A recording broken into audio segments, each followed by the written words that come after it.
Welcome to App Talk with Upptic, where we dig into the nitty-gritty of how to grow apps and games.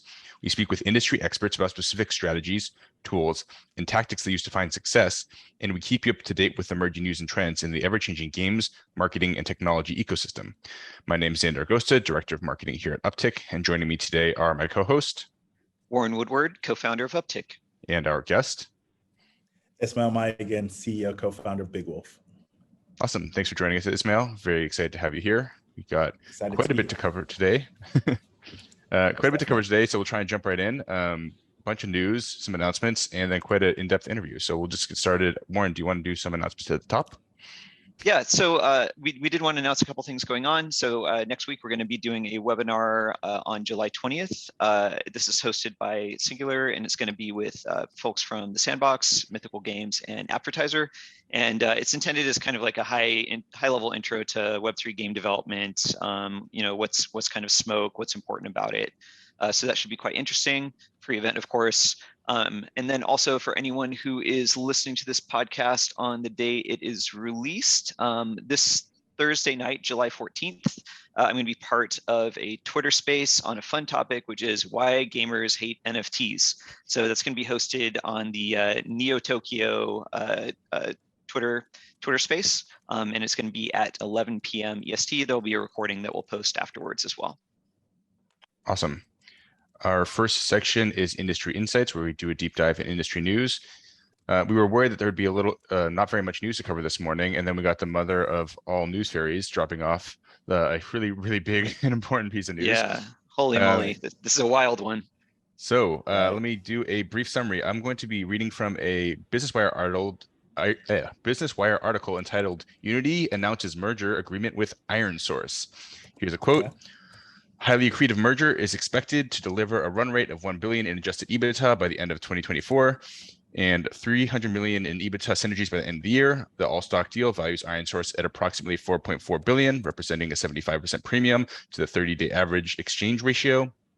The Unity board authorizes a share buyback program of up to $2.5 billion, effective upon the closing of the transaction. And then another kind of key piece of this is two of their major investors are putting another $1 billion of convertible notes into the company.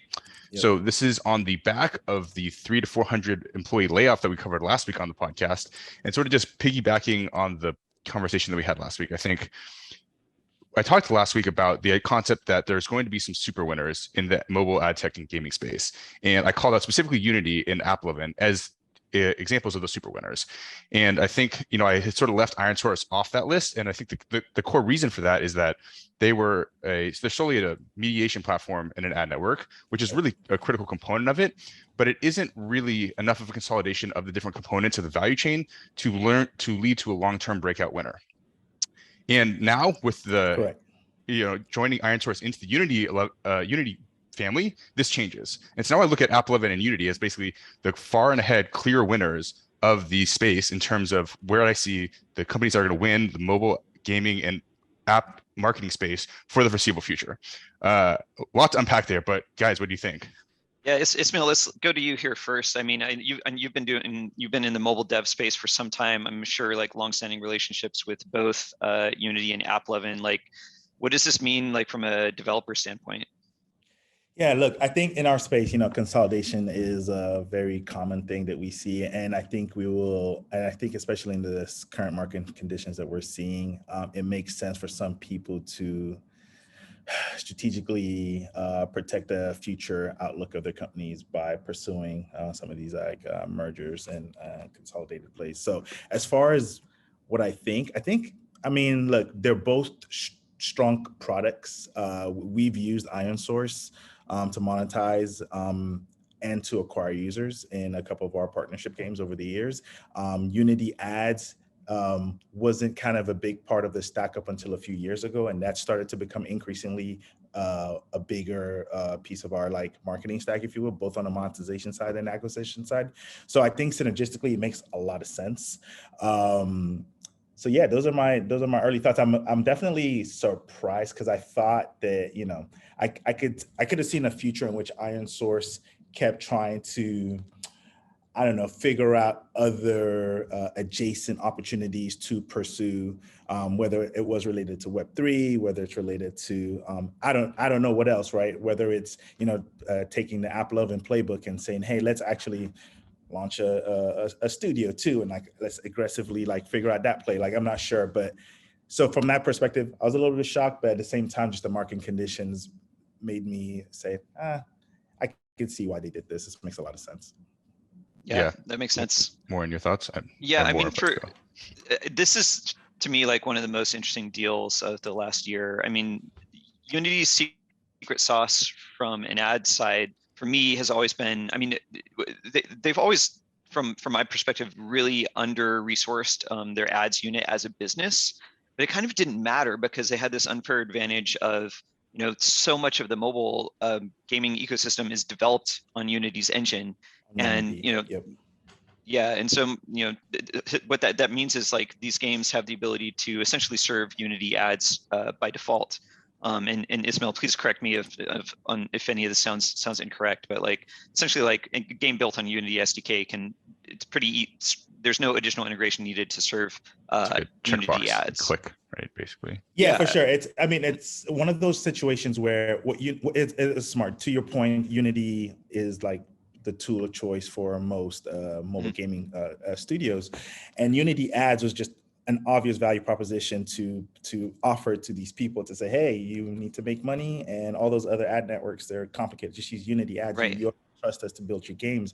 And it's actually interesting. I think when I reviewed some of the public documents, I want to say it was last year, so I haven't looked at it recently. Unity ads was a pretty significant amount of the revenue. Like, it's most of it. Engine, it's like 60% or something. Yeah, exactly. So like the engine was almost feels like a loss leader to just bring people into their ecosystem, if you will. Sorry, Warren. I mean, what you were saying is correct so far. I've always thought of the tool, the engine is not quite a loss leader, but it's like I think of it as Adobe like 20 years ago, right? So it's like they've under monetized the engine, but what's going to happen is they've trained a whole generation of game developers to work only on the Unity, and so now as they ratchet up the cost over time, that's like a segment of the business which is just going to keep growing. And right now they're subsidizing that with the ads product.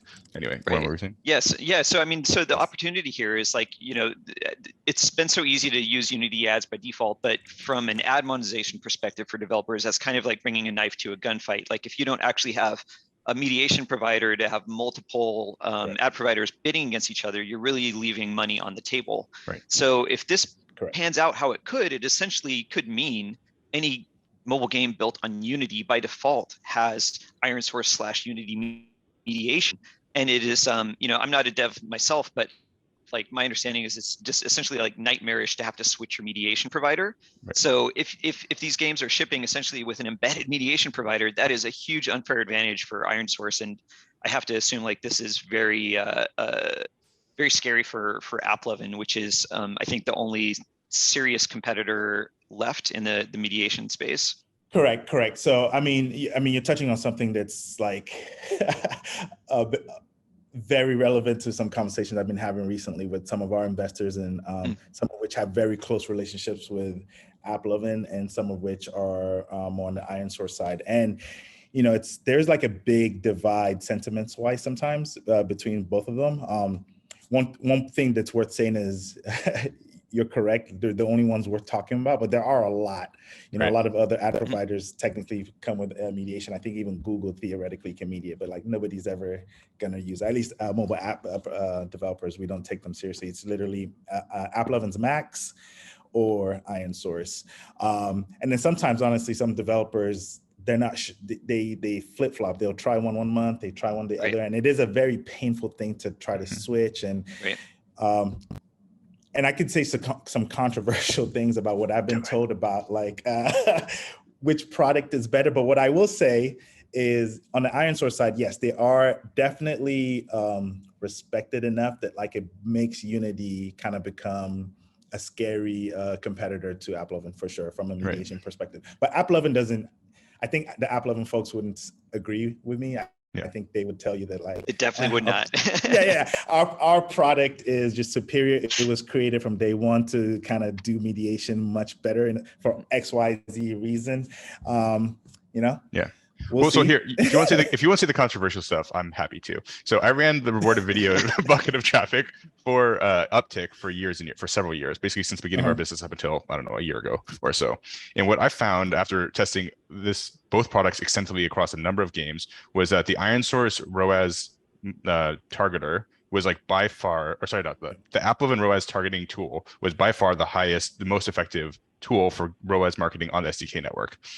ironSource from a UA perspective, right? From a UA perspective, as someone who's buying media, from a UA perspective, using the ironSource ROAS tool was like by far the best SDK rewarded video network. However, ironSource was catching up to AppLovin, and I think the critical component is a lot of people don't trust AppLovin because of how shady they've been across different segments of the business, and the fact that they're developing direct competitors to you is a very reasonable reason not to use their tooling, even though it may be the most effective. And so that's sort of the tension that I've witnessed is like AppLovin's tools are incredible, but you're basically feeding your enemy with the data that they can use to shoot you with if you use their tool. And so that's been what my experience has been. And I've been out of it for about 9 months or so in terms of really, really hands-on with this specific segment of it. But that's what I had always noticed in the past. So slight devil's advocate here, Xander, since you hung up your UA jersey, a few months back, we definitely see like ironSource's own, from UA perspective, their bidder has gotten a lot better, and it's been sort of like a back and forth war, both in what we've seen from our partners' ad monetization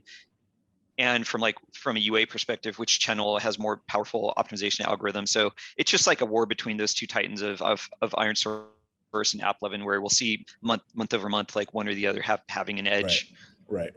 Well, and there's one other very important thing here, which is they have levers in the background to decide how much money you get because they're doing ROAS bidding. And so if you have a good relationship with someone or they're trying to get you onto their mediation platform, they'll give you advantageous traffic and then they'll switch it back and forth. And so anyway, I think it's good for the ecosystem. I think it's good for Unity shareholders specifically. Very good for ironSource shareholders, up 50% this morning. But exciting to watch. Any other thoughts here before we move on? Wait, one other thing I want to call out that I think ironSource really brings to the table is Unity has historically been, to be blunt, like really subpar from an account management and sales perspective, good point, and BD perspective. And it's not that they've had great people, and I've in the past hired great people from Unity. It's just simply under-resourced compared to the resources for account management and BD and sales at ironSource and AppLovin. And so I think ironSource, and credit to our friend James from Bubble Eye, he brought up this point when we were chatting about this morning. I think like ironSource brings a lot of sales, BD, account management, and account growth expertise to the table that really will help Unity. Wholeheartedly agree. Is there anything? No other thoughts to throw on there. I mean, I think we could do a whole episode on this, but we have a lot more to talk about. So let's dig into the next one. So this one kind of snuck up on me. We want to talk about GameStop launching their NFT marketplace. So we're going to link a couple articles relative to, we're going to link to the actual marketplace, and then an analysis article as well from Ars Technica.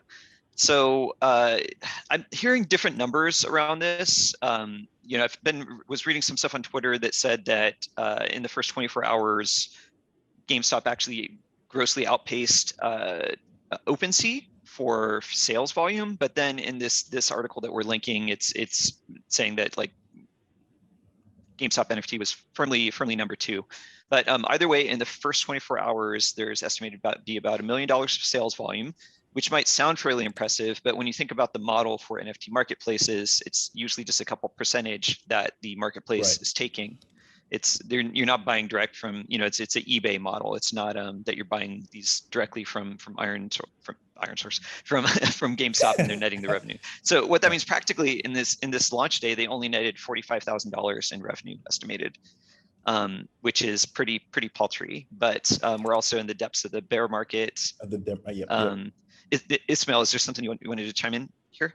No, I'm curious. Do we have numbers about what the daily, because OpenSea's daily trading volume feels to me like it would be significantly more than that. What is that comparison metric that you just used? Yeah, that's in the article linking. It says that OpenSea had a little over 100 million in volume in the same period. So I saw like early comments on Twitter about GameStop outpacing, but it seems like that likely that was bad information. Gotcha. So Gotcha. digging a little bit. Oh yeah, go ahead, Ismail. Oh no, I'm sorry.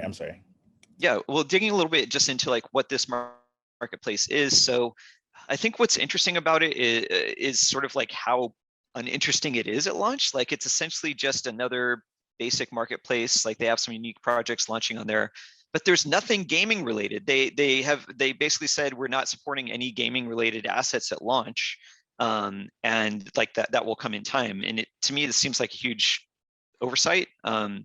Like you're not gonna replace OpenSea, in my opinion, with just a copy of OpenSea. When I think about opportunities, Exactly. like a company I'm watching a lot is Fractal, which is Justin Kahn from Twitch's new company, and they really are focusing on a gaming-focused NFT marketplace and launchpad ecosystem. And that to me is a wide open lane, because OpenSea has some policies that are really bad for gaming. Like right now, you can't sell an item for less than $5 on OpenSea. And we all come from the world of mobile microtransactions, and I think a lot of that's going to port over to Web3. So like just that simple policy prevents you from being able to trade like a 99-cent item that would be, a sustainable price point for a lot of in-game items. But yeah, it's a interesting development, but I don't see much that shows me that this is like a super innovative approach. Guys, would love your thoughts on the launch. Yeah, based on what I see, I'm not seeing anything I wholeheartedly agree with you. I'm not seeing anything that's differentiating, it's game changing, that's all that interesting. Just seems like another marketplace that I don't even know if if I would like, if I had my NFTs ready to go and sell, like if this would be a place that I'd invest that much time, unless it was like an incremental effort to do so. I'd focus on OpenSea and Wearables and Fractals and Magic Eden and all the others before I probably gave this a look. But I don't know, early days, we'll see where it goes. But yeah, I'm not too impressed. And it almost feels like I'm sure they've been working on this for a long time, and felt as though, what, bear market or not, we should just like get it out there. And look, there's a lot of innovation that's to be done in the bear market, to be frank. And we're a case study in that, which we'll talk about later. But yeah, I don't know. This feels weirdly timed and weirdly executed. I don't know. Xander, you're muted. I saw it. Yep. Definitely the timing isn't great for them. I think I'm willing to take the other side of this bet, and sort of here's why. They've been slowly building up their tool set for Web3 technology. So there is, I think several months ago, they launched the GameStop wallet, which is sort of the first layer of how you have to get into the Web3 space. Now they're launching the GameStop marketplace, and we'll see what comes next. And I expect there to be more that comes down the line. There's a few things they have going for them. I mean, it's one of the most engaged and well-known brands in gaming that exists, bar none. And what they are doing, I think, is likely opening up the NFT marketplace to net new users who are not current Web3 natives. And I think that's good for GameStop. I think that's good for the Web3 ecosystem. The other thing to think about is this has traditionally not been a technology company. They've been a brick and mortar retailer. And they've spun up a engineering operation in, I don't know the exact timeline. I'm guessing NFTs weren't a thing really in the cultural zeitgeist more than like 18 months ago on the mainstream. And so I really think that this is probably something that they've spun up very, very quickly. And the other thing is, due to their stock and how high it's priced right now, and the fervor and zealotry of their investors, like they have a long runway and the ability to continue to raise money and invest in these products over a long timeline that I think is going to dwarf most of their competitors' ability to compete over the long term. And so it's early days, and they didn't get it right off the bat. They're not Web3 native. They're not doing what Fractal's doing, but they're going to be watching what Fractal's doing, and they'll implement it into their system over a long period of time. And so all I'd say is I think it's a little too early to write them off. Well, to be clear, I don't think this is an impressive launch. It's not particularly interesting. It really isn't. But I think over the long term, there may be a huge opportunity for this business as they continue to, as they continue to invest into the system, there may be a path to growth over a long period of time, which makes them potentially a really scary competitor in the Web3 space. So with your comments in mind, Xander, I think this is the big question. Will this business unit survive long enough to be relevant? Because cultural sentiment in the gaming community now is, I don't think it's ever been worse since sort of the advent of NFTs against NFTs. Just every news story right now is negative or highlighting sort of exploit or scam. And like, I've never seen worse overall sentiment from gaming culture for NFTs. I personally believe that's very temporary, and it's mostly driven by the loud voices of certain bad actors. But the question is, will GameStop support this business unit for the potentially years it's going to take before the gaming community is having like more productive, open-minded engagement with Web3 ecosystems? Good question. I think they should. I think that this is like if they do, I think they have a real opportunity here. But that doesn't mean they will. Yeah. Okay, cool. So we have one more story this week, also on the Web3 front, and tying into another recent story. So I think it was 2 weeks ago, we covered the launch of the Solana phone. And since the last podcast, we had the announcement from Polygon, and we're linking an article here. Nothing phone comes with a Web3 twist thanks to Polygon Partnership. So Polygon is partnering with phone manufacturer Nothing to integrate its Web3 technology. Polygon announced a partnership revealing that it is bringing its tech to the Nothing phone.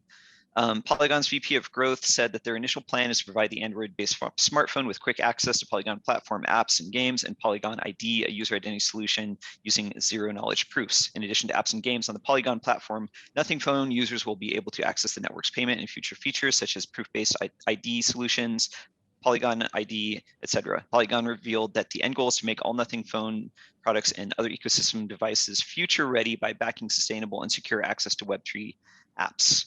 Okay, so this is hot on the heels of the Solana phone announcement. I think that the one thing I really want to call out is this is a very different model. So whereas like Solana is trying to actually develop a phone, this is a software-based partnership.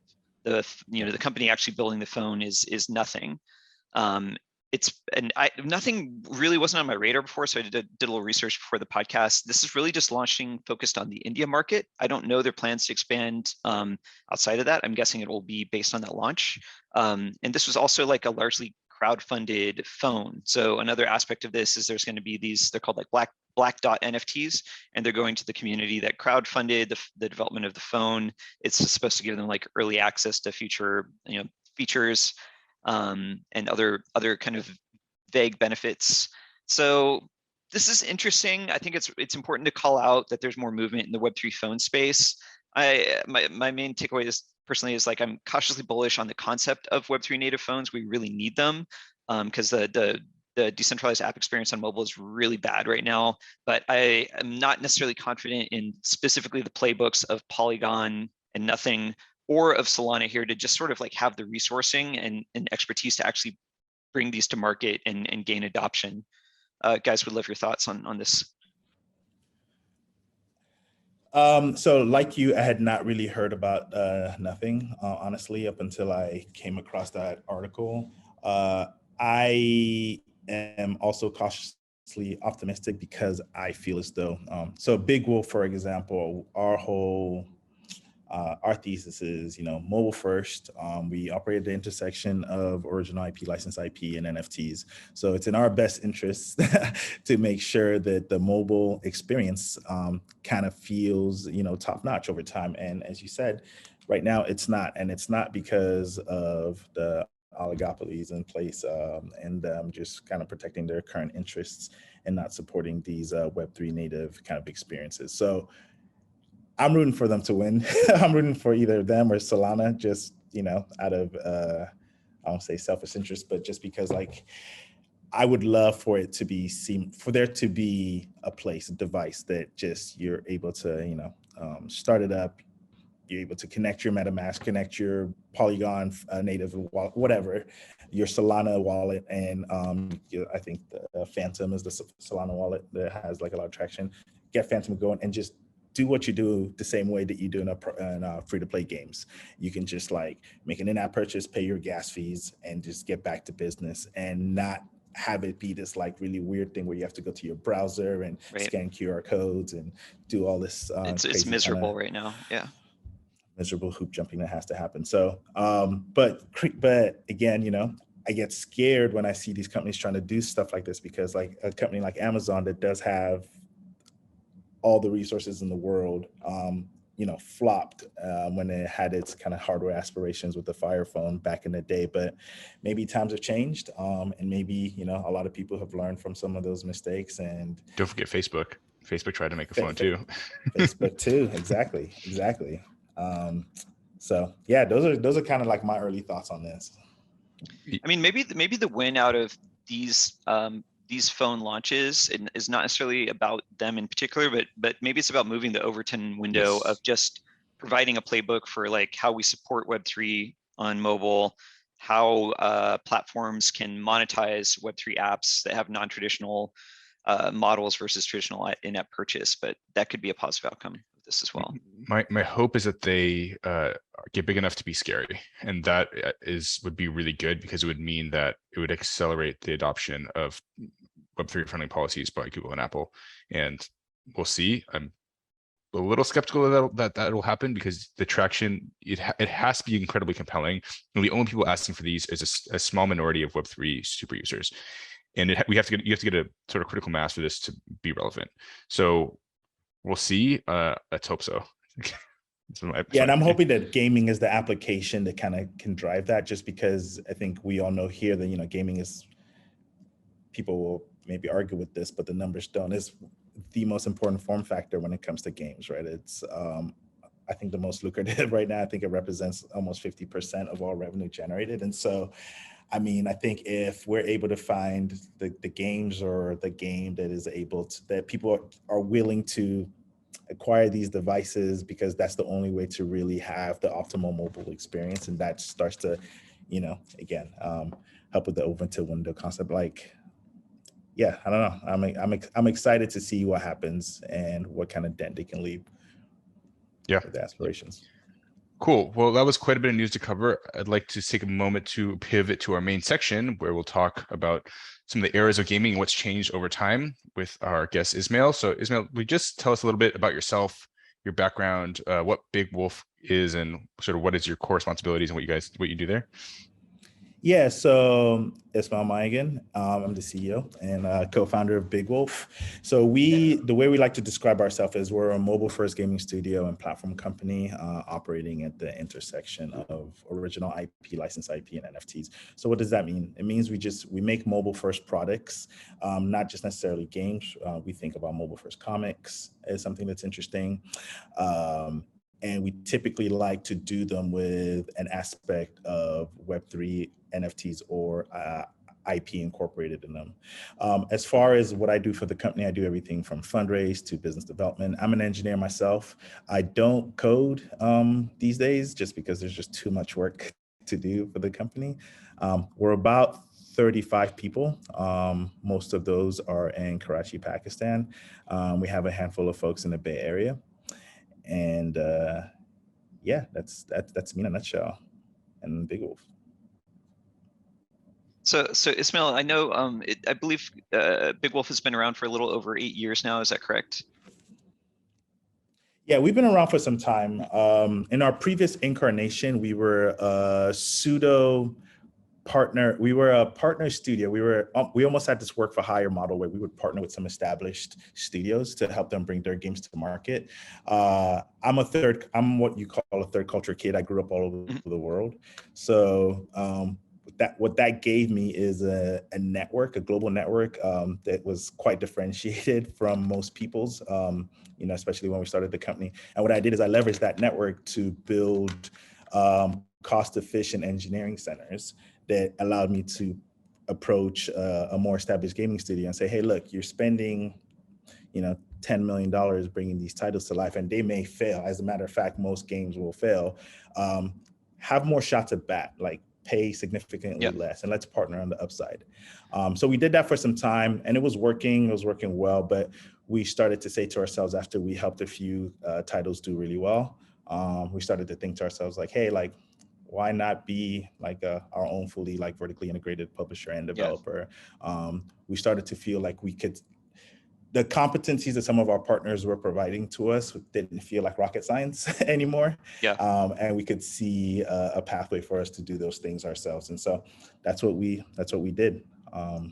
So being that you guys have, survived and thrived over such a, a long, I mean, that's such a broad period, like essentially like a large portion of mobile gaming's relevancy as an ecosystem. Yep. Wondering if you can identify, I mean, you already touched on one earlier today, which is like the advent of Web3 technology, but what have you seen from your perspective as a CEO of a game company as the main sort of like pivots and evolutions or like eras of mobile games as a segment? Are there any other like big landmarks and step changes that you've seen as a founder that are important to kind of plant a flag?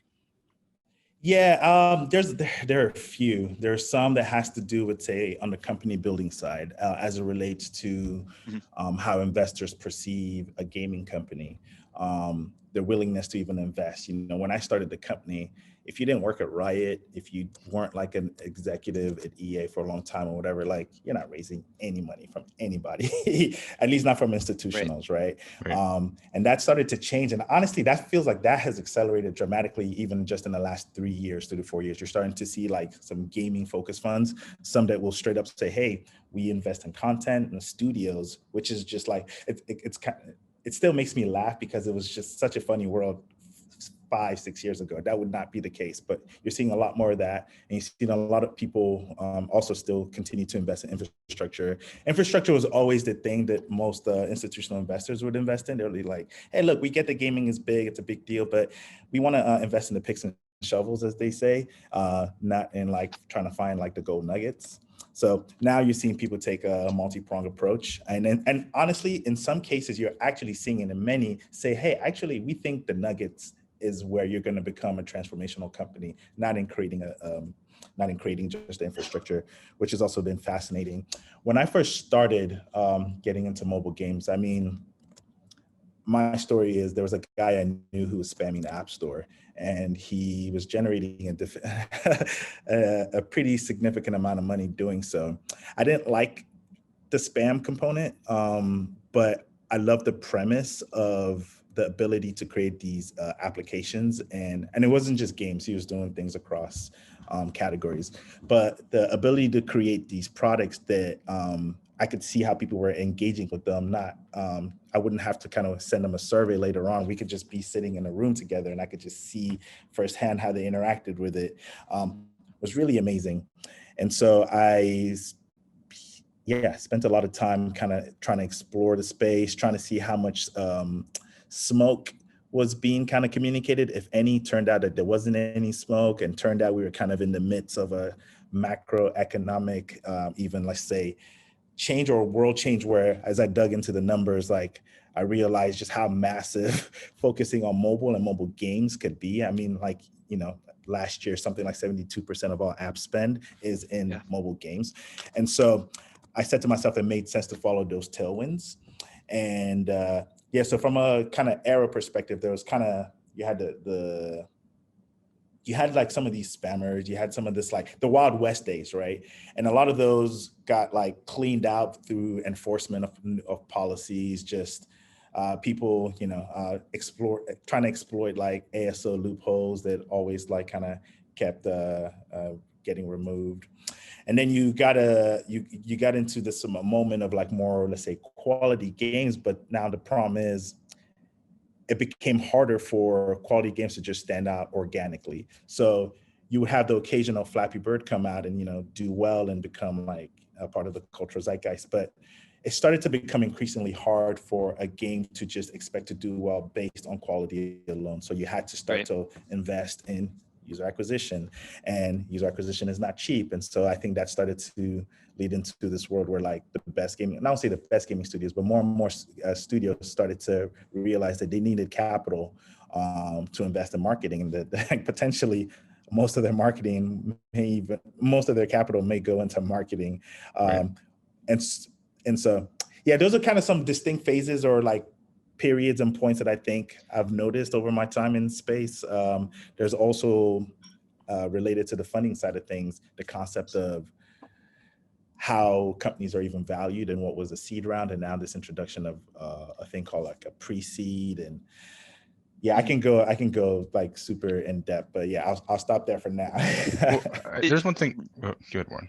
Yeah, I was going to say, Ismail, like during that time period, do you think that there was, as you're describing, you know, moving through these eras, like Another thing I'm thinking about is like, is there a flashpoint that you think about around mainstream acceptance of free to play as a business model? Because you know, like in the early days, there was so much hate for free to play, and like the top games weren't free to play initially, and then it's the idea of like premium games on mobile now is almost non-existent. Like it's a trivial amount of all of the revenue in the mobile space. So like from your perspective, did you see a specific change where it's like, okay, now there's mainstream adoption for this, or was it kind of coming in inches over time? Oh, I remember it very clearly. I mean, there used to be a time where we would launch, sometimes two versions of the game, right? Sometimes you'd call it the HD, and then sometimes you wouldn't call it HD. Like there were different ways there were different strategies you'd pursue, but you'd sometimes launch two versions. One that was the premium that you paid up front, and then one that was the free to play. And what started to happen is the free version, quote unquote, started to, almost always generated more than the premium version, right? And it makes sense for those that are in the space. You give somebody an opportunity to engage with your product and see if they like it. And if they do, maybe they watch an ad and they keep watching ads, and maybe they never even spend money, and that's okay because you're able to monetize off the ad. But then some start to, get into it, and maybe they spend $1 here, 2, 3, and before you know it, you have a customer that has a concept of a lifetime value associated with them. I want to say, I'm kind of going off of memory here, but I feel like I noticed that distinct change in the consumers kind of accepting free to play as a model 5-ish years ago, where it just, look, the thing with gamers are loud. I think even with NFTs right now, you hear like, oh, NFTs are bad, this and this, Ghost Recon, like, they're so loud, and they're so sometimes it's easy for you to take those loud people as representing everybody, when the reality is like sometimes a couple of things that happen. Some of those people, will naturally just age out, or some of the products that are being made, because the demographic of who is now a gamer has changed dramatically, such that maybe those types of gamers, your core gamers who will never like NFTs, who will go to their graves, denigrating NFTs, maybe that's okay. But for the newer age of folks, maybe our grandma who's playing Candy Crush, she's a gamer too, whether those core gamers like it or not, right? And if you craft experiences that work for her and allow her to get in the game, if you will, then like it just makes a lot of sense. You bring up a great point, Ismail, which is so much of the advent of free to play, and paraphrasing a little bit here, but it seems like part of what you're saying is it was less about convincing existing core gamers to adopt a new model, more about mobile free to play expanding the market, bringing in people that grew up with this as a default model, or people that were never gamers before and still don't call themselves gamers but are playing these games, right? Exactly. Yeah. One of the things that I think you were sort of referencing earlier, and I think is an interesting piece to slide in here, is you talked about how at a certain point it became more difficult for a good quality game by itself to break out. And that's, I'm curious, you've done a lot of work with IPs, and I'm curious how people started leveraging IPs as sort of a UA lever, or as a way of making their game stand out from the pack. Is that something that you can speak to a little bit? Yeah, definitely. So something we noticed a few years ago, where the number of IP games in the top grossing charts was significant, right? And again, some of this is just common sense. It makes sense. If you see The Simpsons and it's a product that you like, or it's a brand or IP that you have a vested interest in, whether because of nostalgic reasons or whatever, you're most likely going to give it a shot. And so we took that concept and said, hey, what if we could relying on IP, or could incorporating IP in our titles help us with lowering user acquisition costs? Because now when people do see our ads or see our product, they're more willing to engage with it, right? And can it also lead to higher engagement once they do download it? Can it lead to higher retentions once they are playing with it and they, again, they want to stick around longer? And can it even lead them to want to spend more, because there's almost this like trust that we get to inherit by virtue of leveraging that IP. Right. And turns out all those things play out, but you have to be very careful with IP, because while it can play out, there still needs to be the genre or the game mechanic that you implement for that IP has to be coherent. Right. Like you can't do Narcos and match 3 or something. Like that doesn't make any sense, you know? So you have to understand what the audience is playing, who your audience and your demographic is, and what kinds of games they like. Do that match. And once you do that match, you're still not guaranteed to like, you know, do really well, but you're probably going to have an interesting product out the gate as long as it passes not say the minimum bar, but it passes a certain bar, you'll probably do decently well. And then like with all games, then you just got to optimize and get the balance and all of that stuff right. And most likely you'll come out with something that works. Now, working with IP is also another, let's say, business risk though. So while it increases your potential for success, it is a business risk because of just the way some of these deals get structured. So sometimes it can be a financial burden to you, or sometimes even though you are more successful, you have to share more with a partner, and that can like really severely impact the potential and how much you're able to, you know, invest in scaling your game. So it's not like a free lunch situation, right. But and a lot of times it can do wonders for your products. Yeah, you bring up a really good point about the structure of these deals. And Ismail, you've probably seen a lot more of these than I have. I've seen a few.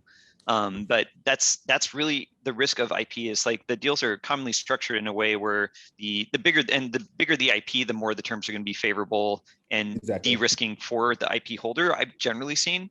So, you know, what this might mean practically is you might have to do some sort of guaranteed payout to use the IP that you're kind of on the hook for in spite of the success of the game.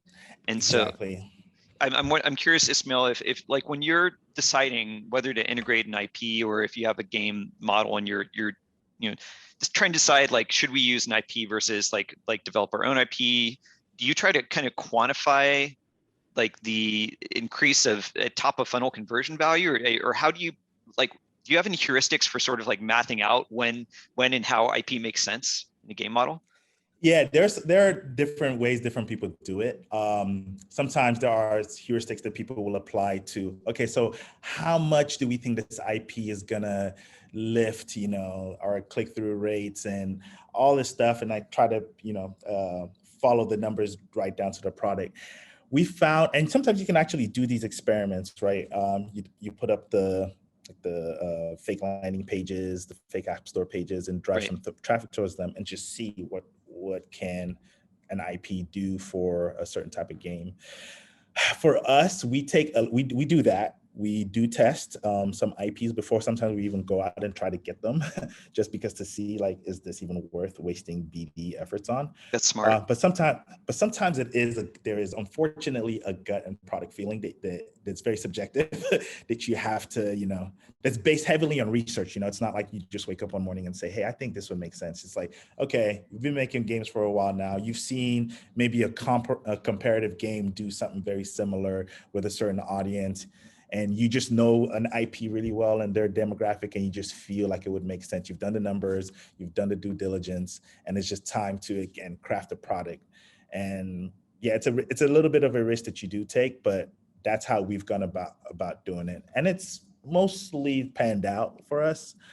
Yeah, I mean, so that makes a ton of sense. You can never do anything innovative if you're not taking a little bit of risk. What I mean by that is there's never data. If you're doing something new, there's not necessarily accurate one-to-one data on it. And so you have to use a little bit of your intuition. And so that totally makes sense. One of the things I wanted to talk, sorry, go ahead. One real quick point that I will say on that is, and it's also why, like, so for us, we believe in both original IP and licensed IP. So we will continue to partner with licenses because we believe in the strength of them, but we think it's very important to also, you know, de-risk our business by building new original IP. And that's where like the whole Web3 thing is very interesting to us. But it's funny, if you look at the number of Batman games, Spider-Man games, Walking Dead games, there are so many. And the reason there's so many is like, nobody wants to take a risk. They're like, you know what, I'm just gonna take the same IP that everybody else and their moms are using and just try to apply it over and over and over, because at least like there's technically little brand risk, or there's little IP perception risk, but that can be problematic in that, like, when somebody says, hey, I want to play the Walking Dead game, which game are they talking about? Like, there's no differentiation in the consumer, right? Is it Scopely's? Is it this person's? Is it this person's? Like, it just gets like so confusing to the consumer, and they may be like, yeah, so. I'm laughing because I at one point I was launching a Marvel IP game, and we saw a huge byproduct of our marketing increasing the discoverability of all the other many Marvel games on the store. Yeah. Exactly. So that's something Ismail, to be mindful of. We talked about a couple of big step changes. The advent of free to play, the appearance and adoption of major IP in mobile gaming. You mentioned up top, you're now very focused at the intersection of mobile and Web3. So is it safe to say that you see Web3 technologies as the next major step change the industry is adapting to, and kind of what is your take on that intersection? Yeah, I think it's. I've always said the moment I started seeing some of these Web3 games come out, and it felt like people were, I come from the tech world too, right?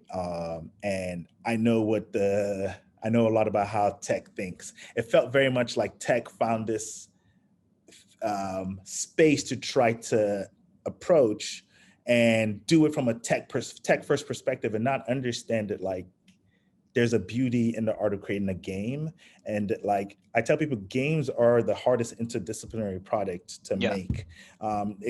It's everything matters: art, animation, music, engineering, balance, the economy. Like it all matters. Like you can't just build a game, and like you can't think of it like a lot of like Silicon Valley engineers do. And I'm technically one, so I can say that because I know how they think. But I've had to learn and understand what it takes to build and craft a truly engaging game experience. So that said, we've always felt like fun first. Like we have to create games that are fun. And look, we'll figure out the NFT component later. And so for us, all of the games that we're thinking about, we call them like the Web 2.5/3, where some may be NFT backed through and through. You need everything is represented by an NFT. You need an NFT to get in, blah, blah, blah. But some may just be a game in which it's fun as heck. There's no NFT components to it, or it's very abstracted away from the customer that they don't even know, and only the crypto native people that want to engage with maybe trading some of those assets, maybe we'll tell them how to go about like using those assets or getting access to them and trading them. But we feel like that's the future, really. It's fun first, and expose the NFT details to those that want it and those that care for it. It sounds like the future you're describing is less that, hey world, now it's Web3 gaming. It's more like, hey, we've got a new color on our palette of paints or a new tool in our tool set. So now sometimes we're going to really utilize this tool on one game model. It might just be like a little sauce on top in another game model, but it's not sort of the Web3 tech itself is not the end game. It's just a means to the end of making more engaging and innovative games. Exactly. Because we think Web3 is the technology is what's most exciting. The speculation, all of that is like no. But the technology is exciting. Interoperability between being able to tell players that they can take their assets and do what they want with it. Now, look, it's a whole different probably podcast to talk about like the actual utility of taking, an asset in one of my games and trying to find utility for it in a Scopely game that's like a totally different game. Like that's weird to me and doesn't fully make sense. But there's something to saying like, hey, maybe there's a rail that allows you to do that, in a sense that like you can take the assets from my game, choose to liquidate it in some other way, shape, form, or stake it and get rewards from it, and use some of that to seamlessly participate in the Scopely game or in the whatever. Or maybe like me and Scopely do a business partnership or whatever, where like the NFTs do matter in both of our games. You can do such fascinating things with these, with the technology, right? And that's what we're excited about when it comes to Web3 and the metaverse, if you will. Yeah, I mean that component is really interesting. Do you have like these federations of games companies where they actually have a coherent design theory about how they're going to have games assets interplay? I think people yell about it a lot, as in like it's impossible, it's never going to work, everything you think it's a terrible idea. But I'd be very surprised if in 5 years from now we don't see some really shining examples of how that actually has worked pretty well. Okay, well, we are getting close to time. Is there anything else that you think is really critical to think about in terms of how games have developed over the last decade or so that you'd want to call out for our audience before we move on to our last section? about how games are developed. Or Not the really. market, whatever. Yeah. I think one of the interesting things about Web3 generally is that it has come at a time where just marketing is very hard, traditional marketing, right? Which is partially why we're also really excited about it. The deprecation of the IDFA was like really, really bad for a lot of people. Right. And if you come out today and say, hey, I'm just going to make another mobile gaming studio and try to pursue the traditional means of scaling that, it's like, well, good luck. Like, Right. I see you, Right. I see you at the grave. I'll see you at your funeral. But,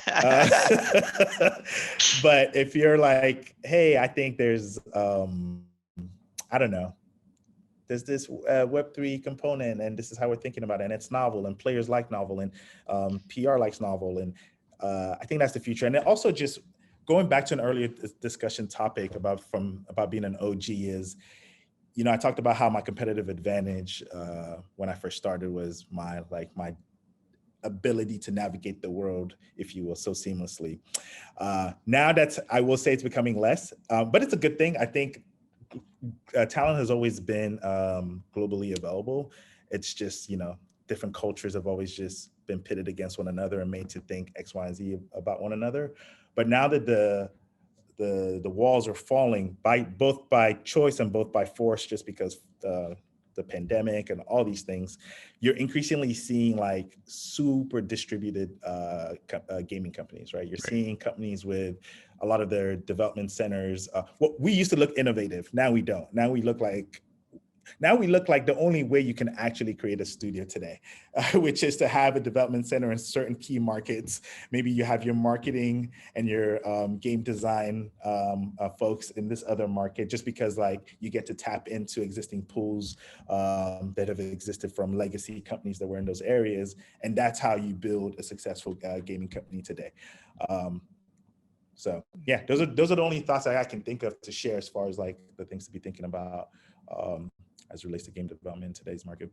Awesome. Well, that was a really, really insightful interview. I really appreciated all the insight you had, and quite a bit of knowledge for us to tap into and our audience to tap into as well. We're going to pivot to our last section, which is our app of the week. Warren, you have a pretty spicy app this week. Do you want to start us off? Yeah, I got a weird one this week. So I was a late adopter to crypto, but an early adopter to Web3 gaming. And after being in the space for a few months, I decided one thing that I needed to do was learn how to ship and build a Web3 game, because I'd never actually shipped a game before. So I didn't know if I would ever actually be talking about this project, because I didn't know if it would make it this far. But I basically, with a team of like 4 friends that I met in a Web3 community, we've been building this game called the Scrapyard for about 9 months. And this last week, we formally announced it. And the reason why we did is we want to take a different approach. So there's a lot of kind of vaporware, Web3 and NFT based games. And so we all agreed when we started building, like, hey, we're not even going to like talk about this until we can actually play it. And it's fun. And like when we won't even, because who knows if we'll even make it that far. And we didn't want to just be like another vaporware Web3 product. So anyway, we finally are far enough along with development where we've been doing playtest sessions and having a lot of fun with it. So we unveiled the project last week. So we'll link to the Twitter. What is Scrapyard? High level, it's like a arena car battling game, PvP car battling game. And it's the Web3 components. There's a couple things to quickly touch on. One is like you kind of design a loadout of different ownable items, and these are like the vehicle itself. There's a couple of weapon slots. There's a driver and passenger, and those are the different collectible aspects. And you build a unique loadout with different skills and weapon mixes, and then you compete in the arena based on that. And one other area we wanted to experiment with was just like adding more like fun, meaningful interoperability. So another hook that we have in the game is the ability to actually bring in NFTs from a bunch of supported communities. Like if you own a Bored Ape, you can bring that in and actually use it as your driver, and it will have unique abilities that only that other outside collection can have. So this is an attempt to have some kind of like viral community building hooks, and actually, everyone talks about interoperability from like, oh, you can take our asset into other games, but we don't see a lot of people actually saying like, oh no, we've added value to your community assets. So for sure, it's Yeah, so it's definitely just for fun and like a wild experiment, but it's been a lot of fun like building with these guys. It's like a high school teacher that's been doing most of the coding, like 1.5 full-time devs basically. But yeah, so we'll link to the Twitter. We'll be opening up the Discord soon and probably some open beta testing. But that's my app this week. Xander, do you have an app this week? Yeah, my app this week is like pretty boomer and boring, but it's something that I still have been using for years and years and years and really stand behind. So this I'm calling out Audible by Amazon. Audible is, if you have been sleeping under a rock somewhere, is basically a e-reader, an audiobook e-reader, which is tied to Amazon. And literally all it is a marketplace where you can buy and listen to ebooks, but I do quite a few books of all kinds, audiobooks. And I do quite a bit of listening to audiobooks. And so for me, I've been using it for a couple of years and I've run out of apps of the week. And so this week, app of the week is Audible. Awesome. Yeah, I can second that. I've definitely transitioned to basically like the only audiobook mode of my life. Like it's been, I think, a decade since I've actually sat down and read a physical book, which is shameful. I've thought about that. It's like probably not good for your brain, but anyway. Probably not. and as someone who does that, like basically exclusively as well, I'm not sure it's great. Awesome. Anyway, I'd say my app of the week is probably AFK Arena. Nice. Oh, cool. It's an interesting game. It's obviously not new. It's been around for a while. We started looking at it a while ago just because our company, we focus on a wide range of genres within mobile, but the primary one has been narrative idle, puzzle, specifically match 3, and interactive stories. And AFK Arena has been just a very powerful, it's been like, it's such a well done game. It opened up our minds as to what could be done on mobile, if you will. And funny enough, it also became like an executive team bonding game where I shared it with the team just to kind of share some best practices and like, hey, look at how big this game is and what it does, and maybe are there learnings that we can have. And a lot of people on the team just took to it and still play it. I mean, I think I shared it like 2 years ago and some change. And every time I log into it, I see a lot of our team has still like recently logged in, or they're sending me stuff, and it's such an engaging product. So so shout out to them. Yeah. AFK Arena, so I, as a rule, really dislike idle games. I think they just sort of like, as someone who's played a lot of games growing up, I just sort of was instantly repulsed by a game that played itself. Like, no, I need to play the game. Right. But AFK Arena, I downloaded, I don't know why, a few months ago, maybe 6 months ago, and I played it a lot, and it's really, really good. Like they've done a really, really, really good job. There's still a lot of strategy, even though you're not actively playing it. And it's, exactly.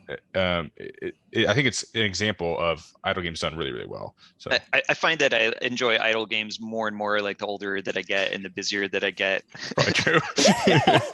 Idle games are fun. So it's funny because we've worked on a couple, some of which I can't say, some of them really well. And before then, I don't know that I ever would have even downloaded it. I would have said, what is this? What is this? Like literally, this is not a game.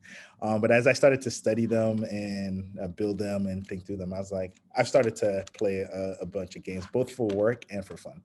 Yeah, I've played a lot of other idle games now too. So my initial reaction definitely has been beaten out of me. Anyway, we're a little over time, so let's wrap this up. Ismail, thank you so much for joining us. A lot of really, really interesting insights. I think our audience will really, really appreciate it. I certainly personally really, really appreciated it. If someone wants to get a hold of you or learn more about Big Wolf Games, how can they do that? Yeah, so learn more about us. We're revamping our website at the moment, but it's just bigwolf.com. And just my email is ismail@bigwolf. That's ISMAIL @bigwolf.com. I'm relatively accessible. So yeah, I'd say that. And my Twitter is just twitter.com/my last name, which is Maiyegun, Maiyegun. I'm not super active on there, but I'm a consumer on Twitter. I'm not a producer. So, so I am on there. I check it all the time, but I don't tweet much. But yeah, I'd say those are the channels. Awesome. Well, thanks so much for joining us. Warren, do you want to take us out? Yeah, absolutely. So as always, this week's episode was brought to you by the team at Upptic. Here at Upptic, we make technology and provide the people to help games and apps grow. I think this week, one thing I want to just call attention to is the kind of increasing work that Xander and his team here at Upptic are doing on the content side. We don't do much in the way of like advertising for our company, but we've been really trying to double down on just like making engaging content. So you're going to be seeing a lot more from us as far as like long form articles, webinars we're going to be doing, and obviously like ongoing work with the podcast. So just shout out to check out Upptic.com for some of the content there, especially if you're researching anything related to like Web3 gaming economies, growth marketing. We're trying to really provide some useful resources there. So you can find that at upptic.com. Awesome. Talk soon.